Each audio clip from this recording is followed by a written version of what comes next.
DGISPR की उस heart talk press conference के बाद आपको केपी के सूबे के मंजर कैसे बदलता हुआ दिखाई दे रहा है?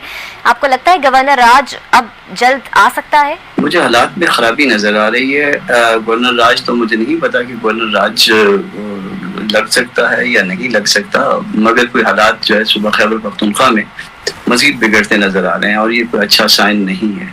और अगर इस तरह से हालात बिगड़े और गवर्नर राज आए, सीएम साहब बदल जाएं, गवर्नर साहब भी साथ ही बदल जाएं और उसके नतीजे में जो है ना कोई गैर जमहूरी तरीका कार इख्तियार किया जाए गो कि वो दस्तूरी हो सकता है, तो नतीजा जो है कोई अच्छा नहीं होगा सूबे के लिए या यमन मुल्क के लिए।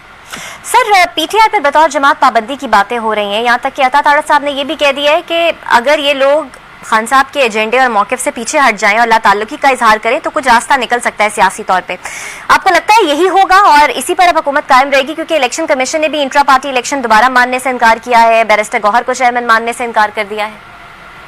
सियासी जमातों पर पाबंदी आज तक कामयाब नहीं हो पाई। आप देख लीजिए कि एक एंगल से जो है वो अगर आप कोई काम करेंगे तो वो दूसरे एंगल से आ जाएंगे। सियासी शख्सियत जो है फिर भी जिंदा रहती है, वो कभी भी जो है वो इस तरह से उसको एलिमिनेट आप नहीं कर सकते। तो यकीनन जो है उससे पीटीआई के नजरियात से लोगों का इख्तिलाफ होगा, मगर वो नजरियात के खिलाफ उसका सियासी मैदान में सामना किया जाना चाहिए, ना कि इस तरह से बाजू मरोड़ा जाए। और आपकी नज़र में अब हुकूमत तो सामने आ गई है, साफ तरीके से कह रही है कि जनाब मुलाकात तो नहीं होने दी जाएगी। और सुनने में आ रहा है कि पहले भी शायद स्पीकर साहब की इंटरवेंशन के बाद कुछ TROs तय हुए और उनकी बहन को इजाज़त मिली, लेकिन उल्टा ही हुआ उस इजाज़त का। और आपको लगता है कि अब मामलात यहाँ तक आ गए कि हुकूमत ने ये मामला मुकम्मल तौर पर अपने हाथ में ले लिया और अब सुपरिटेंडेंट जेल का नाम नहीं लिया जाएगा इसमें? ऐसा है कि इसमें यकीनन स्पीकर साहब हमारी इंफॉर्मेशन के मुताबिक बीच में थे और उनको कमिटमेंट दी गई थी, उनके साथ जुबान की गई थी कि बाद में जो है वो कोई इस तरह के मसाइल ट्वीट्स वगैरह नहीं किए जाएंगे। ट्वीट करना गो के इनका हक है, मगर एक दफ़ा जुबान कर लें फिर यह हक ख़त्म हो जाता है, तो वो जुबान की खिलाफ वर्जी की गई है। ऐसा नहीं किया जाना चाहिए था, किसी को इस तरह से मुश्किल में नहीं डालना चाहिए था। आपने जो ट्वीट करने हैं अगर वो कानून के मुताबिक हैं तो 100 दफ़ा करिए, वो आपकी अपनी पार्टी पॉलिसी है, मगर कमिटमेंट के बाद जो है ना उस कमिटमेंट से पीछे हट जाना ये ज्यादती है। आपको लगता है मौलाना साहब इस सिचुएशन को डिफ्यूज करने में कुछ इंटरवीन करेंगे? क्योंकि अगर ऑप्शन नहीं रही, सियासी तौर पे बातचीत नहीं हो पाई, तो किसी ना किसी फरीक को तो बीच में आना पड़ेगा।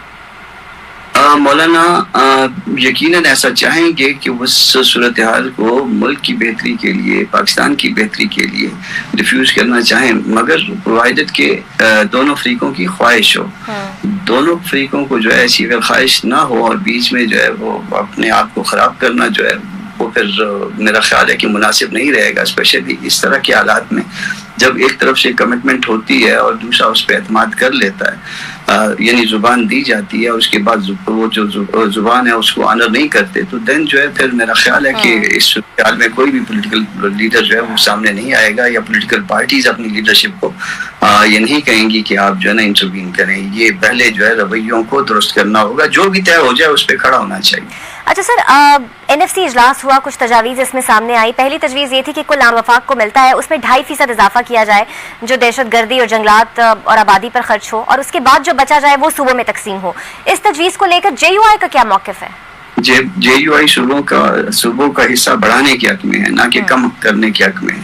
ये इस बात का सहारा लेके कि सूबों में कोई मसाइल हैं और उसके बाद जो है ना डिमांड करना कि सूबों का हक जो है उसमें कम कर दिया जाए, या सूबों का जो तयशुदा फार्मूला है और जिसको कॉन्स्टिट्यूशनल प्रोटेक्शन भी दी गई है आर्टिकल 160 सब आर्टिकल 3 में, उसको जो है ना किसी तरह डिस्टर्ब कर दिया जाए, तो JUI उसको मुनासिब ख्याल नहीं करती है। और अगर ऐसा किया गया तो इन हालात में कम से कम दो या ज्यादा से ज्यादा 3 सूबों में अनरेस्ट फिर मजीद बढ़ेगा।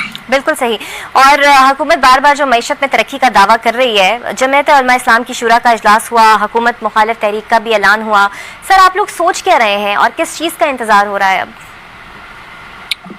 शायद लोहे को मजीद गर्म होने का इंतज़ार कर रहे हैं, तो इसको चलने दीजिए। फिल वक्त सबके चेहरे जो है वो अवाम के सामने आ जाएं, फिर उसके बाद जो है जो कुछ करना होगा वो यकीनन किया जाएगा। इस वक्त बेरोजगारी अपनी इंतहा पे है, कर्जे दुगने हो चुके हैं 2-2.5 साल में, अमन की सूरत हाल आपके सामने है, सब कुछ जो है वो हुकूमत नाकाम हुकूमत है, बावजूद इसके कि इंतखाबात जाली थे और उस जाली नताइज के ऊपर जो है सिर्फ 3 सूबों में जाली नहीं थे, चौथे सूबे में भी जाली थे, खैबर पख्तूनख्वा में भी जाली थे।